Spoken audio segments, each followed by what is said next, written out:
দর্শক, গোপালগঞ্জের সার্বিক পরিস্থিতি জানাতে সরাসরি যোগ দিচ্ছেন সহকর্মী জাবেরুল ইসলাম। জাবেরুল, শহরে এখন কি পরিস্থিতি দেখছেন, আর গণগ্রেপ্তারের বিষয়ে পুলিশ কি বলছে?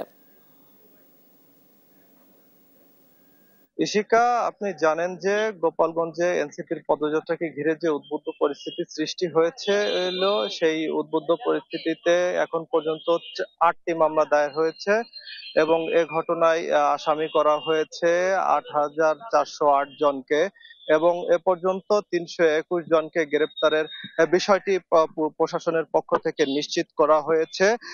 তবে গোপালগঞ্জে এই পরিস্থিতিতে কারফিউ সহ 144 ধারা জারি করা হয়েছিল, তবে সেটি গতকাল রাত 8টা থেকে জেলা প্রশাসন থেকে বিষয়টি শিথিল করে দেওয়া হয়।